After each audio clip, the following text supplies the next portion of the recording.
Hello, hello mga kapatid. Magandang gabi ho. Oras na naman upang tayo ay mag-usap para po sa importanteng bagay for tonight, Learn to Love series.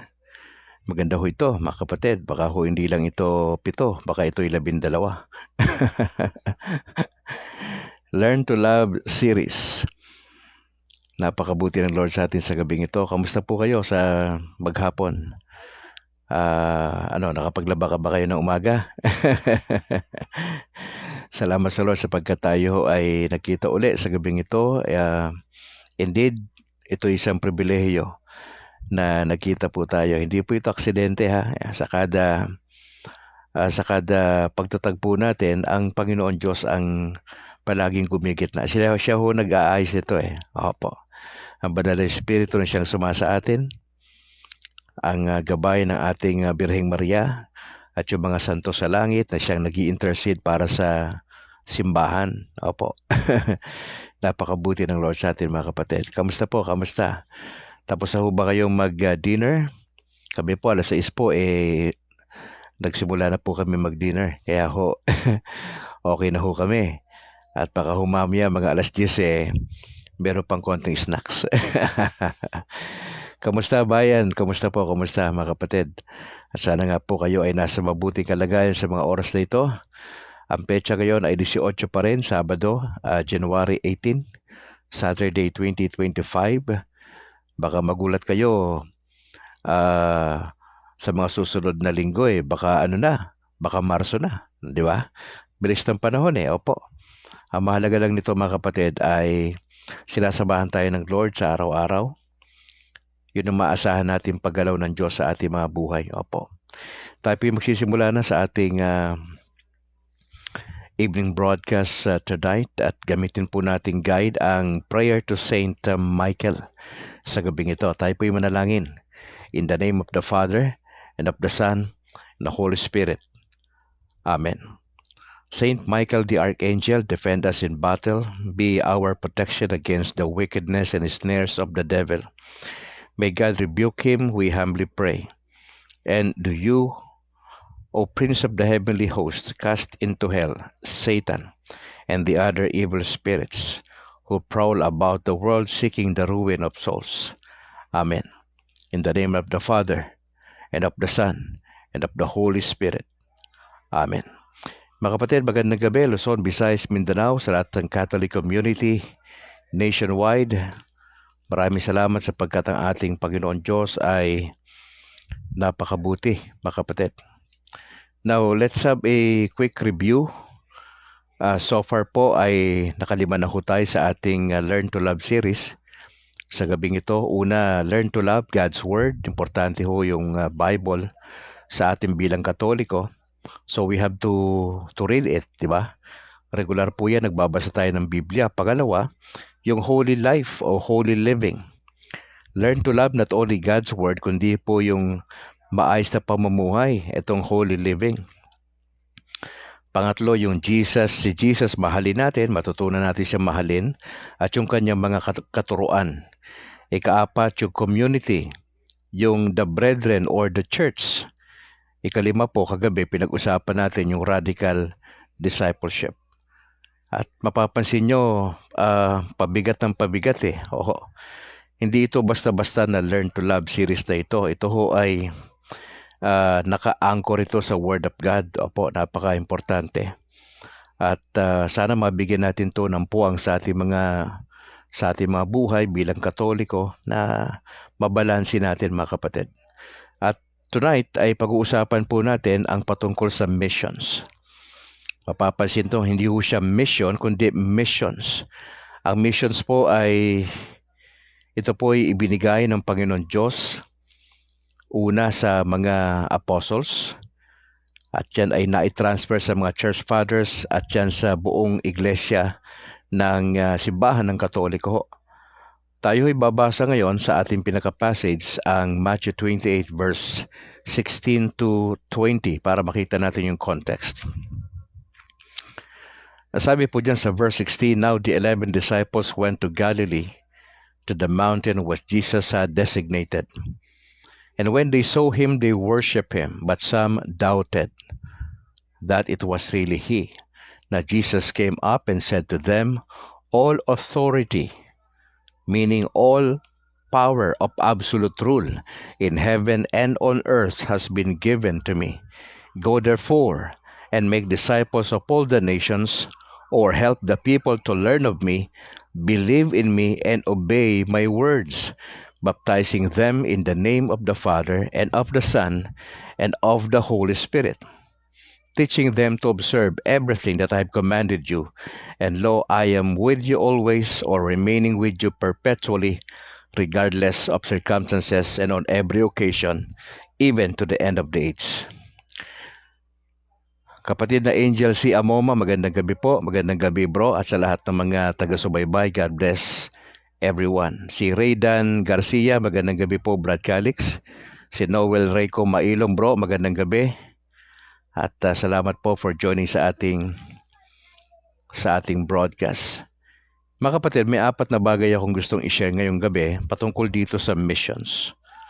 Una, ito po ay nangangailangan ng authority. Bobby Taruk, magandang gabi po sa iyo, Brad Calix, sa lahat ng mga nakikinig sa iyong broadcast. Pagpalain tayo ng ating Panginoon. Salamat, Bobby.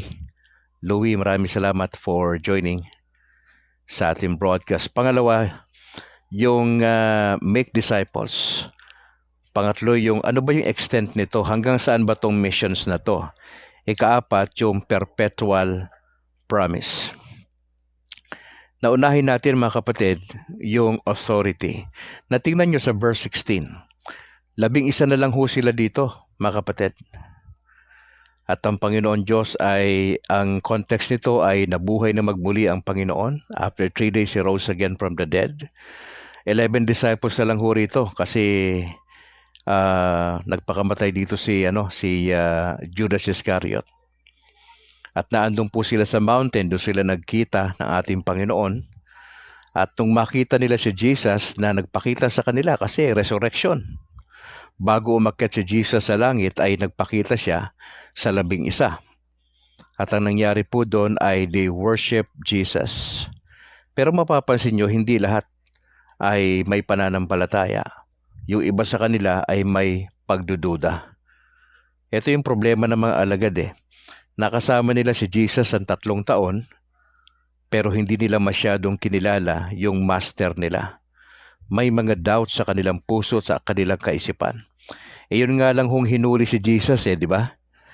Doon sa Garden of Gethsemane. Nung hinuli po siya doon nagtakbuhan po yung mga disciples Even si Peter na masyado maingay na disciple, iniwan niya si Jesus nung pagkakataong yon.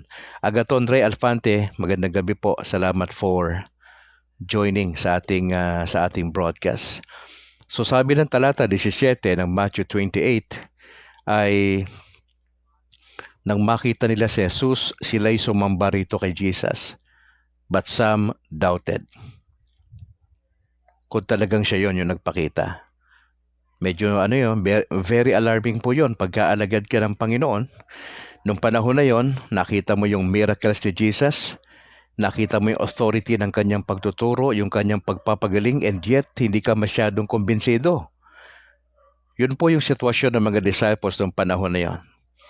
Pero sa kabila na may mga pagdududa, ay tinuloy pa rin ng Panginoon Diyos yung pinaka-importante na gusto niya sabihin sa mga disciples. Verse 18. Now Jesus came up and said to them, mga kapatid, sa mountain to ang eksena nito ay doon sa bundok. At bago umakyat si Jesus sa langit, ay meron siyang tagubilin sa mga tagasunod niya. Ang sabi ng Panginoon, all authority, meaning all power of absolute rule, all authority in heaven and on earth has been given to me. Ang sabi natin, in doing missions, importante, meron tayong proper authority. Saan galing yung authority? Ng mga apostles, ng church fathers, ng Catholic Church. Kanino galing yung authority natin? Sa Panginoong Yesus. Etong missions na ito ay ang pinagkunan nito Kaya natin to dapat gawin bilang Catholic community sapagkat meron tong proper authority. Sino nagbigay ng authority? Si Jesus. Ang sabi dyan, all authority ay kaekat. Magandang gabi. Ganon din kay Bro Harvey Angke. Magandang gabi. God bless sa buong pamilya, bro, at sa buong tropa ng CFD Diocese ng Bacolod. Ganon din dyan sa Granada. All authority, all power of absolute rule in heaven and on earth has been given to me. Past tense, tapos na. Sino nagbigay sa kanya ng authority? Ang God the Father. Hindi ho yung half authority, kundi sabi ng Bible, all authority. Ordinaryong Katoliko, magandang gabi ho. Salamat for joining. Bakit natin gagawin ang mission? Sapagkat meron itong proper authority. Kanino galing yung authority? Kay Jesus Christ. Kanino galing? Bago napunta kay Jesus yung authority sa God the Father. Mga kapatid, at ang kapangyarihan na ito ay mula sa langit at ganoon din sa lupa. At ito po ay naibigay na sa kanya. Past tense, given to me.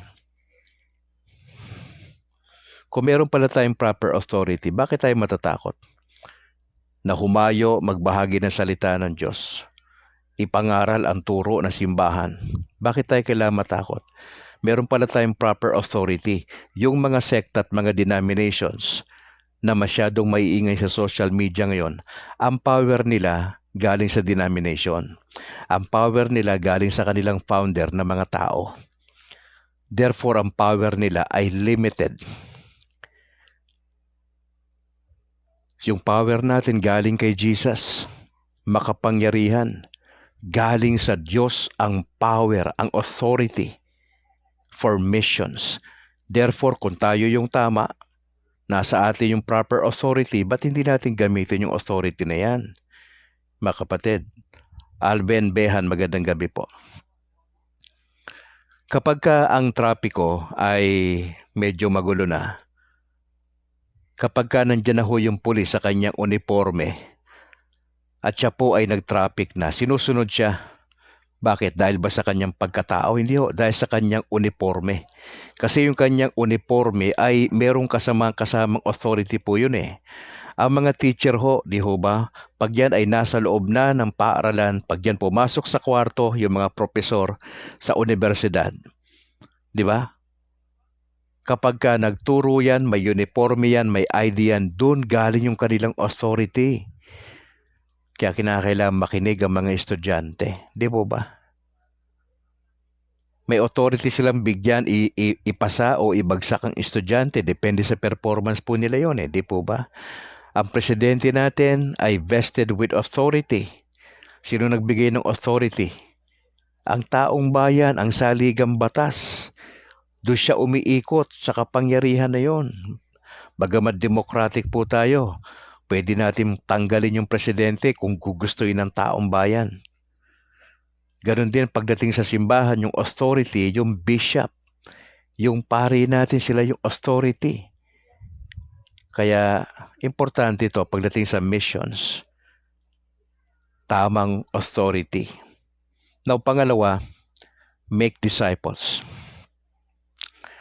Ang sabi sa verse 19, go therefore, make disciples of all the nations,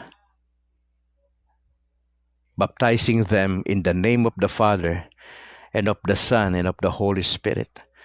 Mga kapatid, ayon po sa mga eksperto sa Griego, Mario Banog Kumila, magandang gabi ho. Ang pinaka-controlling verb dito po sa verse 19, hindi po yung go, hindi po yung baptizing, hindi po yung teaching sa verse 20, kundi yung pinaka-controlling dito na salita sa verse 19 and 20 ay yung parirala na make disciples. Sonet Senas, magandang gabi po. Maraming salamat for joining sa ating broadcast. Kung ang make disciples, yung pinaka-controlling verb dito, mga kapatid, sa verse 19 and 20, ano po yung kasama ng make disciples? Sa madaling salita, paano ito mangyayari yung process ng make disciples. Number 1, we have to go. Yung going part ay trabaho ito ng buong simbahan. Hindi ito trabaho ni bishop lang. Hindi ito trabaho ng mga priest natin lang. Kundi trabaho ito ng buong parish, ng parishioner. Yung going. Sabihin kung may kamag-anak ka, kapatid na wala pa sa simbahan, wala pa sa Panginoon, dapat sila priority natin. Hindi lang tayo nagdadasal.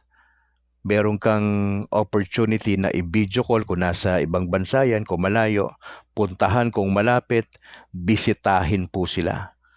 Yung itong going na to ay trabaho natin ito. Therefore, hindi pwedeng tatamad-tamad na Katoliko. Alam nyo, dyan tayo talo ng Protestante at Evangelical eh.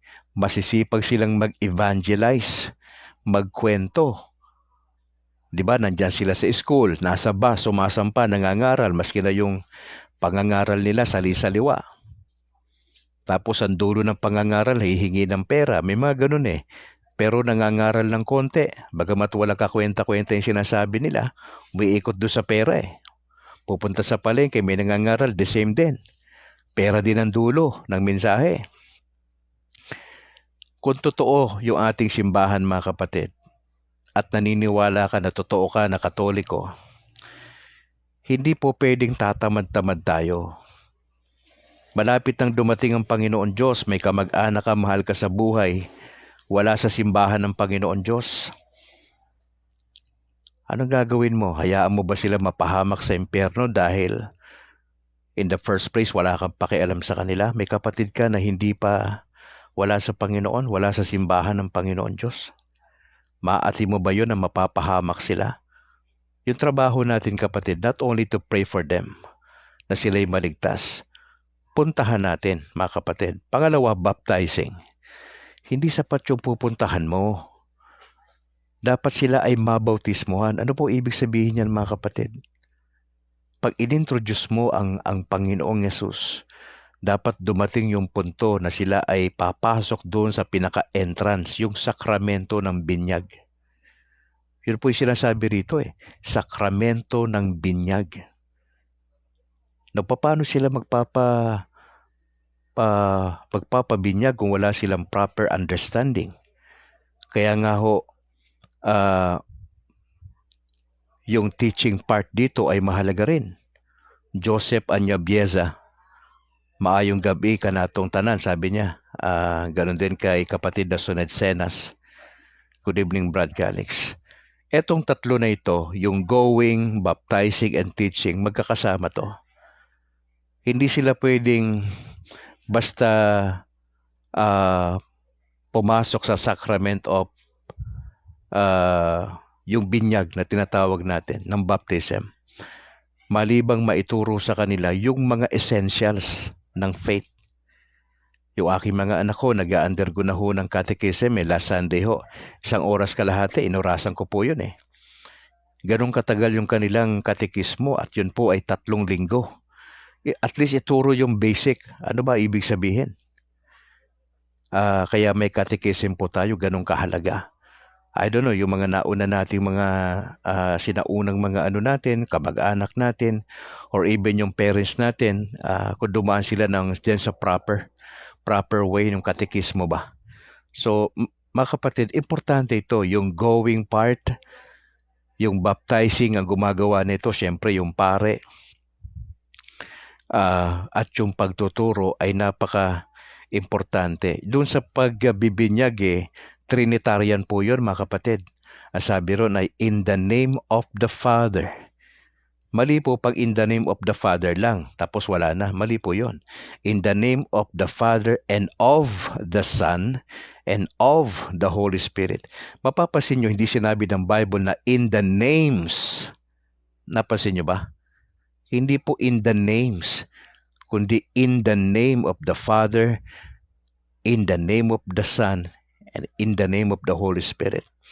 Loreto Castillon, good evening, Brad Pitt Sr.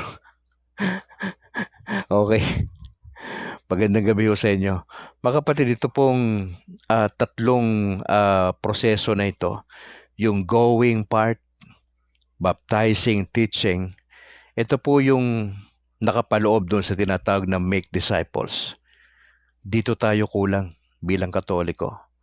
Ayaw natin mag-participate dito minsan kasi busy tayo. Kasi marami tayong pinagkakaabalahan. Danilo Di Guzman, magandang gabi ho. Salamat for joining.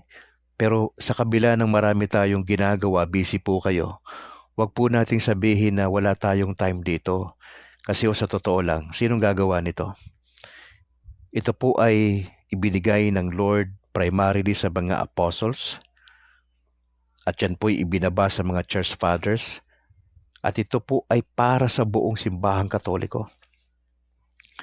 Kaya pag sinabi nating missions, malawak yan, hindi lang siya local, kundi global, mga kapatid. Tandaan nyo ang missions nagsisimula locally and then globally. Make disciples. Pangatlo, ano bang extent nitong missions na ito, mga kapatid? Ang sabi po dyan, go therefore and make disciples of all the nations. Yung extent ng missions, hindi lang ho ito local. Halimbawa dito sa Bacolod, Negros Occidental, Maynila, Pilipinas, local po yan eh. Ang missions po, global. Ibig sabihin, lalabas ng bansa natin. Bobby Tarok, magandang gabi. Sabi niya, yung ibang sektang nangangaral, sinasabi lang na in the name of Jesus, pero hindi kasama ang Father Almighty at ang Holy Spirit. Totoo po yan. Ang tawag po sa kanila yung mga oneness. Actually sa oneness naman, yun nga, in the name of Jesus, yung Father sa Holy Spirit, yun din daw yung Father, yung si Jesus. Si Jesus din daw ho yung Holy Spirit, di ba? Nakakatawan doktrina po yun, di po totoo yun. Ang totoo, iisang Diyos, tatlong persona. At pagka nagbabautismo, ako nung ako'y pastor pa, pag may binabaptize po ako, sa amin kasi, nilulubog ang buong katawan. Opo, nilulubog ang buong katawan. Okay. Sabihin ko yan, dahil sa ikay nanampalataya kay Kristo, at dahil sa karapatang binigay sa akin ng Panginoong Jesucristo bilang mangangaral, ay babanggitin ko yung pangalan. Halimbawa, ikaw Archie Sembran, ay binabautismohan kita sa pangalan ng Ama, ng Anak, at ng Espiritu Santo. Ayan, nakalubog yan, oo. Sa baptismo, nakalubog yan eh. Kung medyo may atraso ka sa akin, medyo tatagal ka ron ng konti. Di siyempre, kung matagal ka ng konti ron, di malulunod ka ng konti, di ba? Hindi po. Yung simbahan ng misis ko, ang tawag sa kanila po ay brethren. Ang baptism nila, nilulubog din. Kaya lang 3 beses nilulubog. Parang orthodox. In the name of the Father, halimbawa, babautismohan ko ito si Bobby Tarok. Bobby, dahil kay sumampalataya kay Kristo, ay binabautismohan kita. Palubog yan Binabautismohan kita, Bobby, sa pangalan ng Ama, number 1. Tayo na naman, sa pangalan ng Anak, pangalan ng Banal Espiritu. Yan, 3 beses. Yung simbahan po ng misis ko, si Annalyn, yun po eh. Grace Brethren po yung tawag sa kanila. Bro Crystal Clear, magandang gabi At sa tropa natin dyan kay Bro David Perez. Maraming salamat. Sana meron tayong time para magkape, Brad. Sige. So, mga kapatid, yung extent nito, sabi dyan ay of all the nations. Yung nations dyan, mga kapatid, yung mga tribes. Sa Pilipinas ang dami natin tribo dito eh. Ibig sabihin, itong evangelization natin, mga kapatid, itong making disciples natin, hindi lang ito pang parokya natin. Hindi lang ito pang Bacolod, hindi lang ito pang Davao. Doon sa Davao, kung may mga tribo dyan, dapat aabutin natin. Yun po ang point. That's why may mga grupo na nagtatranslate ng Bible sa lingwahe ng isang community. Magandang gabi sa akin may bahay. Maraming salamat. Ano ang purpose ba sila nagtatranslate ng Bible sa lingwahe ng isang community? Para madala nila ang salita ng Diyos sa kanila. Opo.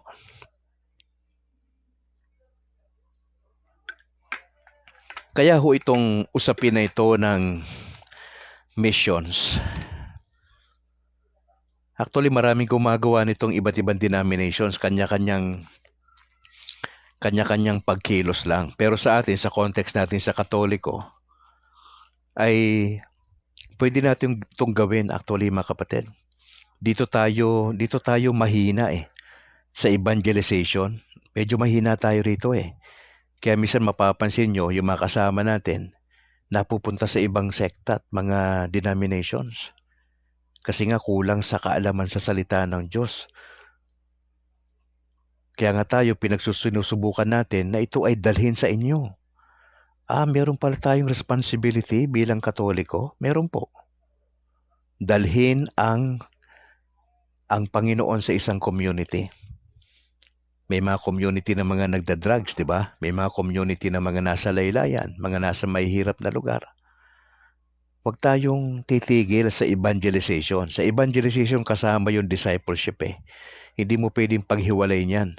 Yung pag-iibanghelyo, dala mo salita ng Diyos. At the same time, tuturuan mo yung tao.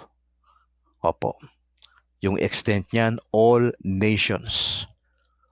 Lahat ng tribo, mga kapatid, ay i-disciple natin. No, help the people to learn of me, believe in Jesus, and obey Jesus. To learn Jesus, to believe in Jesus, and to obey Jesus. Yun po yung trabaho ng laiko. Hindi po trabaho ni Bishop yan, ng discipleship. At nung ating kaparian, wala na silang panahon dyan sa totoo lang. Yan po'y nakadelegate na sa mga laiko na katulad mo, natin. Ngayon, kung di natin gagawin yung part natin, anong mangyayari? May kamag-anak ka mahal sa buhay na wala pa sa Panginoon Diyos, hindi mo nasisira ng salita ng Diyos, na kinakailangan siya dumaan doon sa sakramento ng bautismo, sa kanyang kaligtasan. Mahalaga po sa atin yun bilang mga Katoliko na naiintindihan natin yung aral na ito.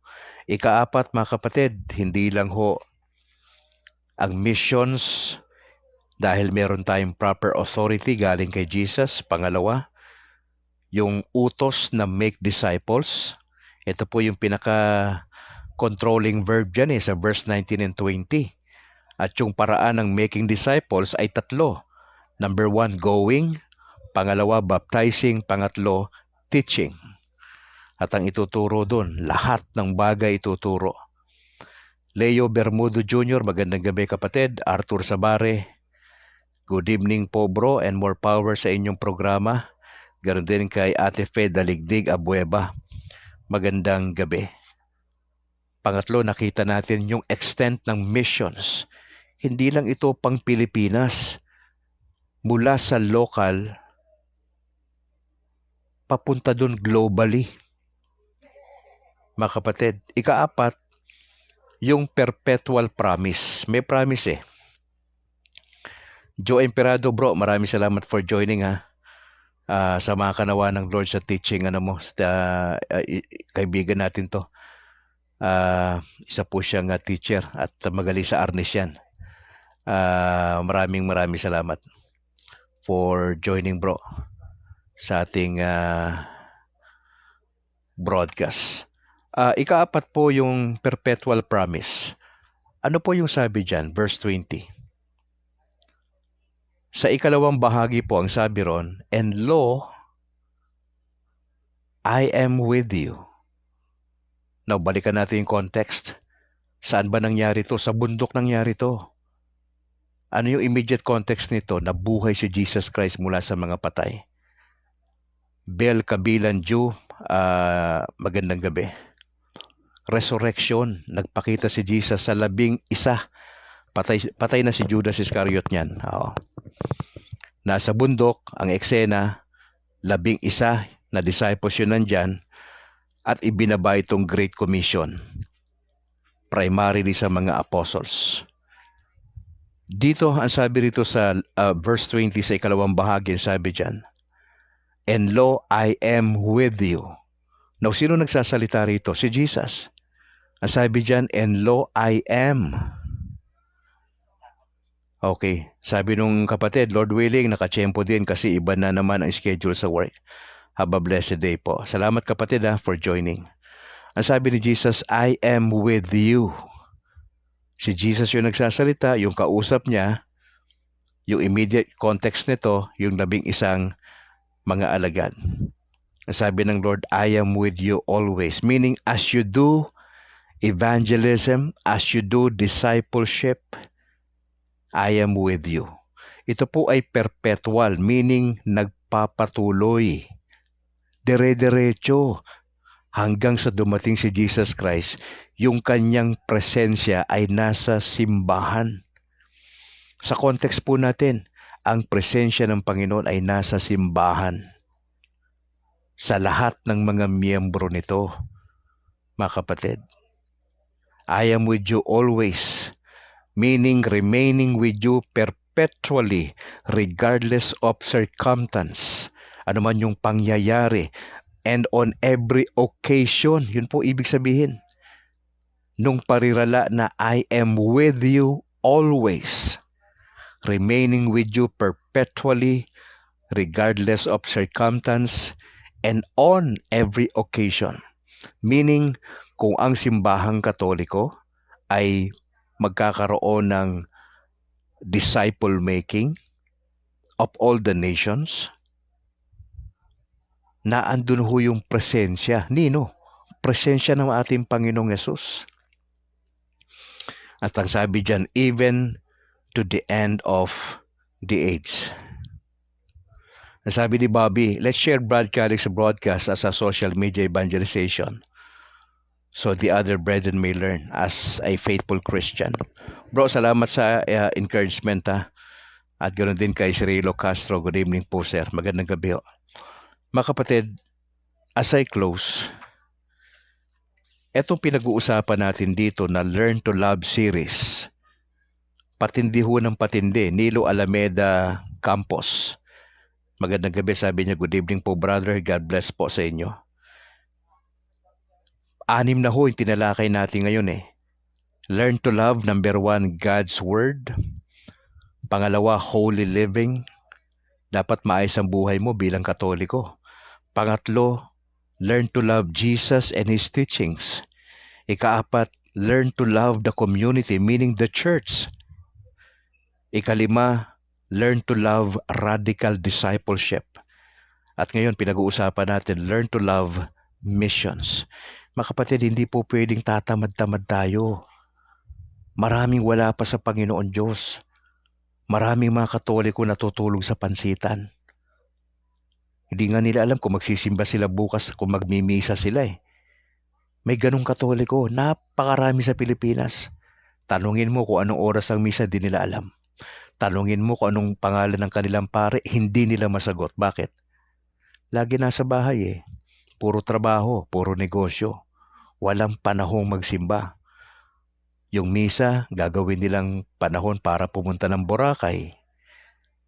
Sabi ng pari natin mortal sin yan Yung inuuna mo yung sarili mo kaysa yung pagpunta sa misa. Mortal sin yan. Yung bang sinasadya mo, alam mo na dapat nasa simbahan ka, pero sinasadya mong wala ka sa simbahan. Nagsha-shopping ka pag Sunday. Masama ba yon, Brad Calix? Hindi po. Ang point, uunahin yung misa bago yung shopping. Bakit? 3 oras ba yung misa natin? Nung ako'y pastor pa 2 oras 1.5 hours po yung aming worship service Pero sa Katoliko, nabigla ako, 1 oras lang talaga ito Inoorasan ko po yan. 1 oras lang po ang misa. Bihira po lumagpas dyan ng pare. Kompleto na ho yan. Nakadalawang luhod na ho tayo dyan. Kumanta na ho tayo dyan. At ang ganda kasi sa Katoliko, lahat ng katawan sumasamba sa Diyos Opo. Napansin nyo ba yung flow ng ating ng ating misa? 1 oras lang yan, tas wala ka pa doon, di ba? 2025 na mga kapatid, magbago na po tayo. Opo. Ito pong binabanggit ko po sa inyo, mahalaga po ito. Bakit natin gagawin ang missions? Kasi merong proper authority. Kanino galing? Kay Jesus. Pangalawa, make disciples. make disciples. Paano yung proseso? 3, going. You have to go. Pangalawa, kailangan magbabaptize. Pare lang po gumagawa niyan, ha. Now, the only thing lang ho na pwede tayong magbinyag po doon sa bingit ng kamatayan ng tao pag hindi available yung pare. Doon papasok yung laiko. Pero kung nandyan ang pare, available, trabaho po nila yan. Hindi natin pwedeng gawin yan, ha, mga kapatid. Pangatlo, yung pagtuturo. May mga katekista tayo. Si Brad Calix po, nag-undergo tayo ng training bilang catechist, Diyan sa Bacolod, every Saturday yung aming pagsasanay. Nagsimula kami ng October, gagraduate kami ng March. Cycle A pa lang yan, hanggang hanggang C yan, Tapos meron pag 1 taon niya na parang Bible Institute sa Don Bosco. Para gusto natin kasi, legit tayo na Katoliko, hindi tayo yung naging Katoliko lang na parang wala tayo sa... Hindi natin alam kung bakit tayo naging Katoliko, di ba? Kaya dinadaanan po natin yung proseso para kapag kayo may mga bago naman binigay si Lord sa atin, maalagaan natin. Maipasa natin yung tamang ebanghelyo. Bago sila doon sa sakramento ng binyag o sacrament of baptism, meron silang proper understanding. Importante yun, proper understanding. Kasi kung walang proper understanding, hindi dumaan sa isip, walang doktrina, hindi alam yung essential doctrine ng simbahan, bakit gagawin yon? Problema po yon. Hindi ho tatagal yon na Katoliko. Pansinin nyo yung mga Katolikong hindi dumaan sa proper na process. Wala lang, ilang buwan lang, tumba na. Naandun na sa ibang sekta. Bakit? Hindi sila dumaan sa catechism, yung mga anak ko, sabi ko nga sa inyo, yung aking 16-year-old na lalaki na panganay, saka yung 15 years old, meron po silang catechism na. Bukas uli yun, part 2. Pangatlo, yung extent ng discipleship na ito, all nations, lahat ng tribo sa Pilipinas, hindi lang local, hindi lang provincial, kundi global. And number 4, merong perpetual promise. Anong promise ng Panginoon? I am with you always. Kung merong ganyang promise si Jesus, would you be willing to be part of this evangelization? Mga kapatid, be part of this evangelization. Hindi pwedeng tatamad-tamad na Katoliko. Kaya ini-encourage ko kayo, maging strong kayo sa doktrina. Paano? Maging part ka ng CFD, ng Catholic Faith Defenders. Tuturuan namin kayo kung paano malaman nyo yung tamang aral na simbahan, paano nyo didepensahan yung pananampalataya nyo. Kasi mahirap magkwento ng ebanghelyo pag hindi mo alam yung pangunahing aral na simbahan. Arthur Sabare, sabi niya, Diotekatma. Ayan yan. Hindi ko alam masyado yung kapatid, pero maganda makausap ka minsan para mas klaro sa akin, ha? Kapatid na Arthur. Interesado ko malaman kung ano yan. Panpilo Rojero, Cabarrubia Senior, magandang gabi po. Kuya, maraming salamat po for joining, ha? Sa Cabarrubias family. Yan. Opo. Mga kapatid, let's strive to be a good Catholic. Huwag na tayo sumabay doon sa mga bad Catholic. Ang bad Catholic para kay Brad Calix, yung mga hindi seryosong Katoliko. Let's be a good Catholic. Not only good Catholic, but godly Catholic. Pag sinabing godly Catholic, may takot sa Diyos. Siniseryoso mo relasyon mo sa Panginoon. Ngayon, kung siniseryoso mo relasyon mo sa Lord, pag Sunday nasa misa ka, mamimili ka lang naman ng oras Hindi naman yan dapat buong maghapon nasa misa ka. Walang ganon. Mamili ka lang dyan kung ano ang mo dyan, kung saan ka available. At dapat naka-ready tayo. Hindi tayo atin sa misa para wala ka sa sarili. Walang ganon. Pangit yun. Dapat naka-ready ka hanggat maaari. Importante yung puso, naka-ready. At yung damit mo, ha, ito paalala ko lang to kasi may mga nagsisimba naka-walking short Hindi ko kayo pupunta sa park, no? Hindi kayo pupunta ko sa palengke, hindi po. Ay, ayusin natin ha, kasi ho, may ethics yan eh, pagsisimba tayo. Tignan nyo kung saan kayo pupunta. Kung sa simbahan kayo pupunta, ilagay naman sa lugar. May tamang suot pag magsisimba ha. Ito'y paalala lang po kasi ho, may mga napapansin si Brad Calix eh, ilang buwan pa lang tayong Katoliko eh. Hindi naman ako ang pare doon kasi kung ako ang pare doon, sasawayin ko yung mga miyembro eh. Hindi ako yung pare eh. Napapansin ko lang, ito lang yung opportunity sabihin ko sa inyo, pakibulong sa mga kasama nyo ha. Hoy kapatid, huwag ganyan ang suot.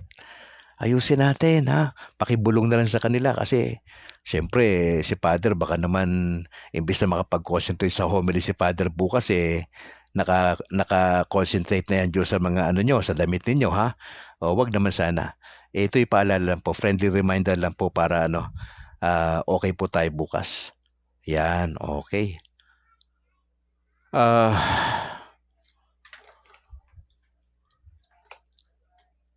Lord willing bukas ay si Bro Novedora ay nandyan.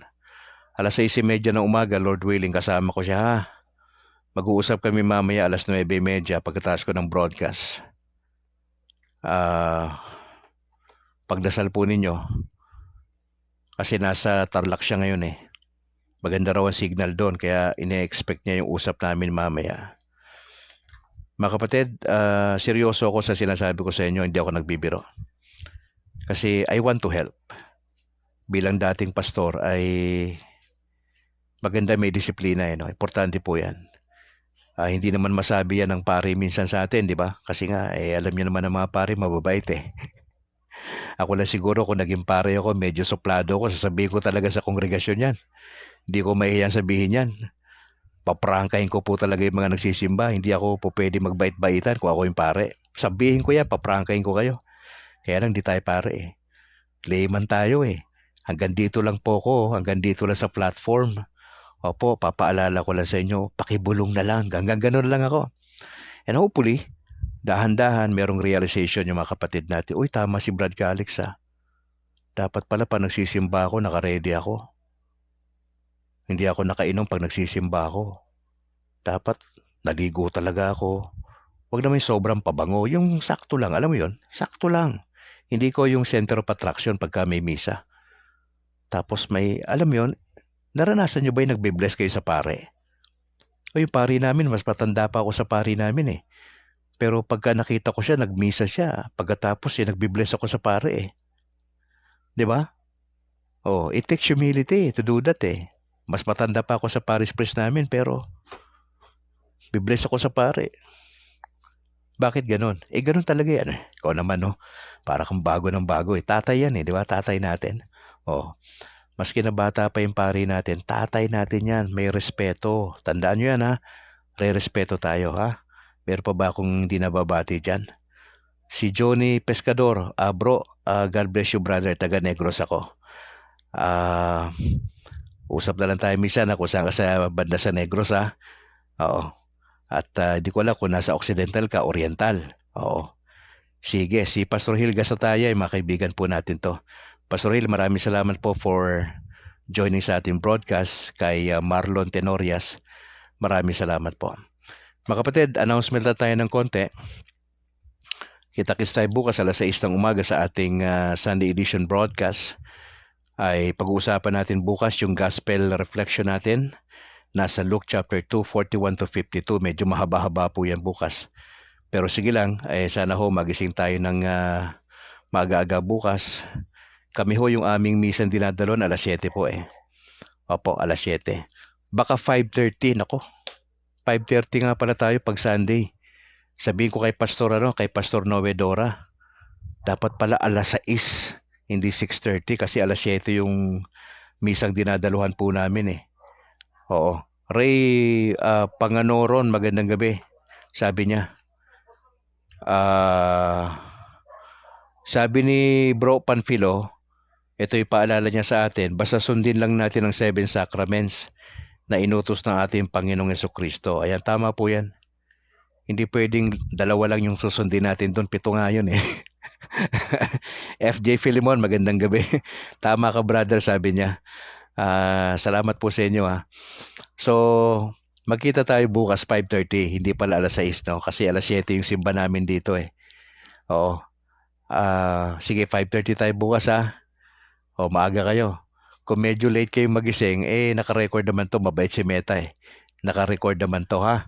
Balikan nyo na lang po bukas. At sabihin ko lang kay Bro Dora, alas 6 kami bukas kasi hanggang 6:30 lang. Ayan, sige.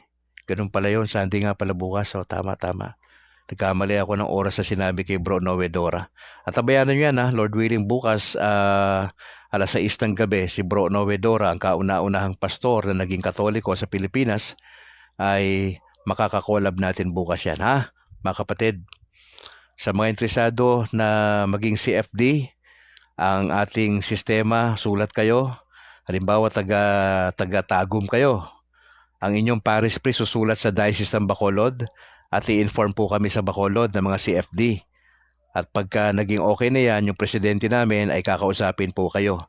Cirilo Castro, sabi niya sa amin, 2 misa, 6 a.m. saka alas 8.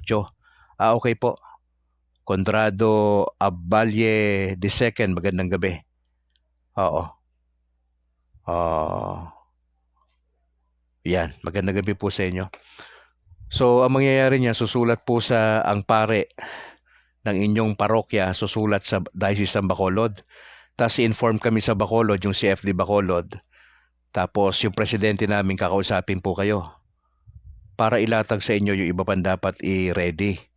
Pagka kasado na ho yan, pupunta na ho kami dyan sa lugar nyo. Let's say Zamboanga yan, wala kayong CFD dyan. Pupunta kami upon request ha. Kaya lang hindi kayo pwede sumulat direkta kay Brad Calix, hindi ho. Walang ganong protocol. Ang protocol, parish to parish. Yung pari nyo sa parokya, susulat sa Diocese ng Bacolod. Inform po kami ha. 2 bagay mangyayari pagka in-invite nyo kami dyan.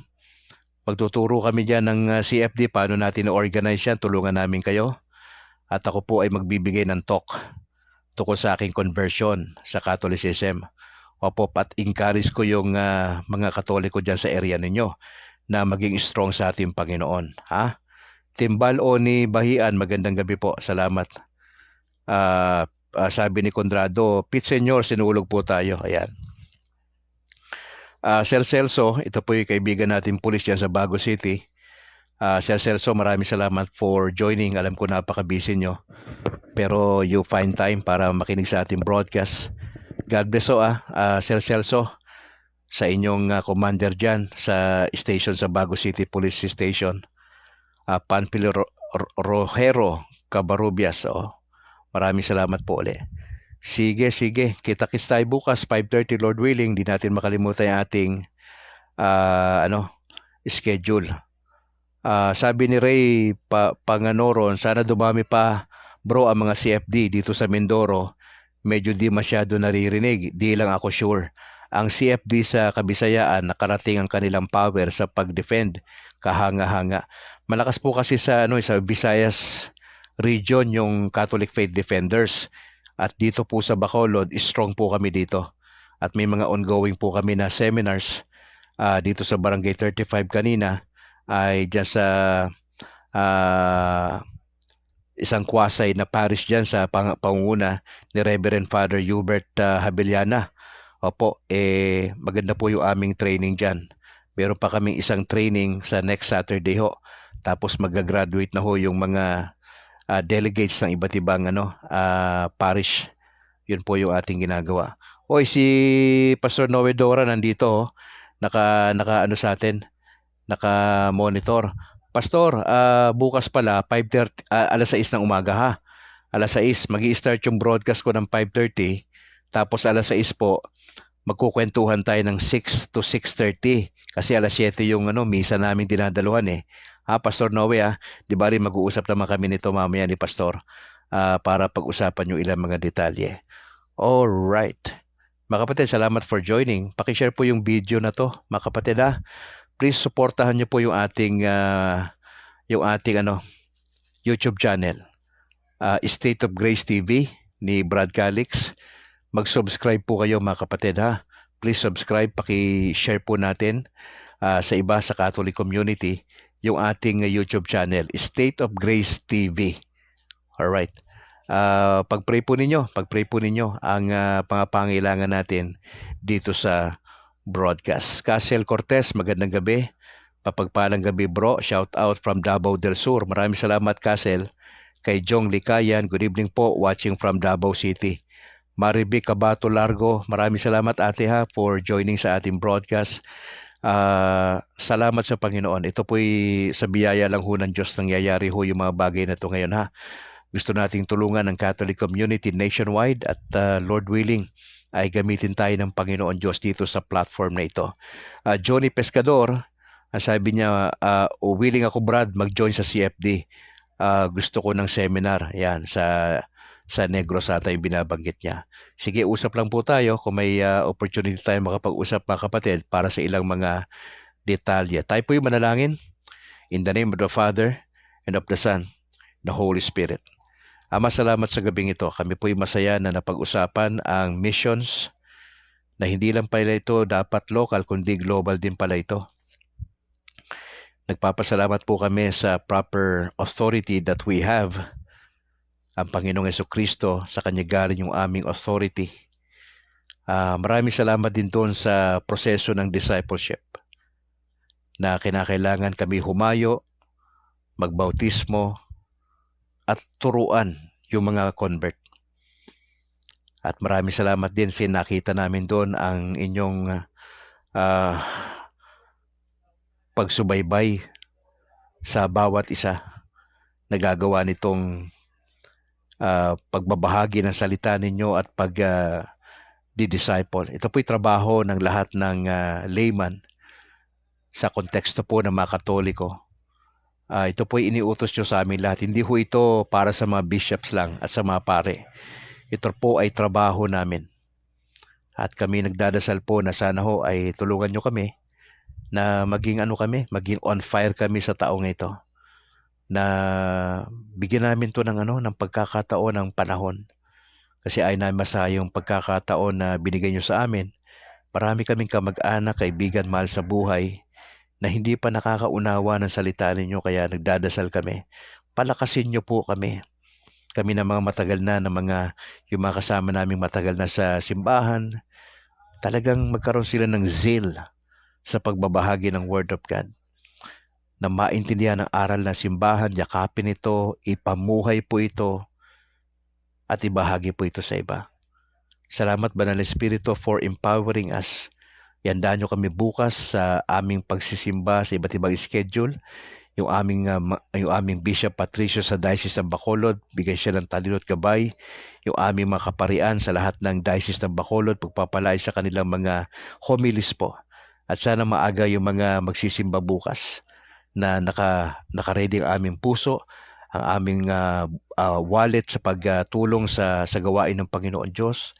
Emotionally, spiritually naka-ready ho kami kasi para hindi sayang ang bawat misa.